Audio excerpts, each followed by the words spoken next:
है कि इसका भी कोई सही तरीका हो सकता है?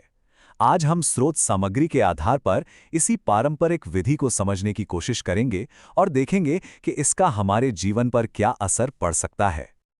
और इस पूरी चर्चा की शुरुआत होती है एक बहुत ही शक्तिशाली वाक्य से, शुभ लाभ। ये अपने आप में एक बड़ा वादा है। तो सवाल ये उठता है कि आखिर वो सही विधि है क्या जिससे ऐसे शुभ लाभ मिल सकते हैं?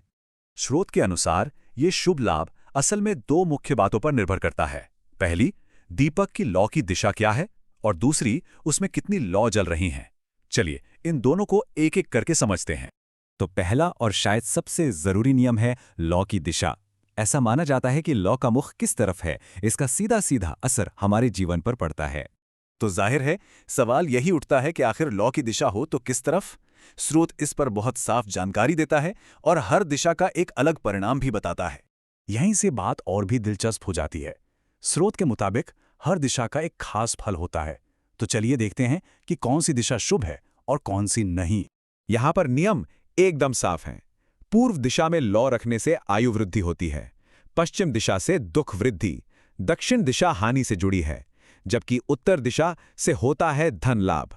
तो इसका मतलब यह हुआ कि स्रोत के अनुसार पूर्व और उत्तर दिशाएं ही सबसे शुभ मानी गई हैं। लेकिन बात सिर्फ दिशाओं तक ही सीमित नहीं है। एक और खास नियम का जिक्र भी मिलता है। अगर लौ दीपक के ठीक बीच में हो, मतलब किसी एक दिशा की ओर ना झुकी हो, तो उसे भी बहुत शुभ और फलदायी माना जाता है। दिशा वाली बात तो समझ आ गई। अब आते हैं दूसरे नियम पर, यानी दीपक में लौ की संख्या। इसे भी उतना ही महत्वपूर्ण पहलू बताया गया है। यहाँ का नियम बहुत सीधा सा है, विषम या सम। स्रोत बताता है कि जब लौ विषम संख्या में हो, जैसे 1, 3 या 5, तो ऊर्जा का प्रवाह बना रहता है। वहीं जैसे ही संख्या सम होती है, 2 या 4, यह ऊर्जा का प्रवाह रुक जाता है। तो याद रखने वाली बात यह है कि लौ की संख्या हमेशा विषम होनी चाहिए। तो हमने दिशा और संख्या, इन दो मुख्य नियमों को देखा। चलिए अब इन सभी बातों को एक साथ संक्षेप में दोबारा देख लेते हैं ताकि ये आसानी से याद रहें। तो संक्षेप में कहें तो अच्छे परिणामों के लिए लौ की दिशा उत्तर या पूर्व में हो। अगर लौ दीपक के ठीक केंद्र में है तो वो भी शुभ है। और संख्या की बात करें तो विषम यानी 1, 3 या 5 लौ जलाना फायदेमंद बताया गया है। ये सारी जानकारी ऋषि प्रसाद के मई 2018 के अंक से ली गई है।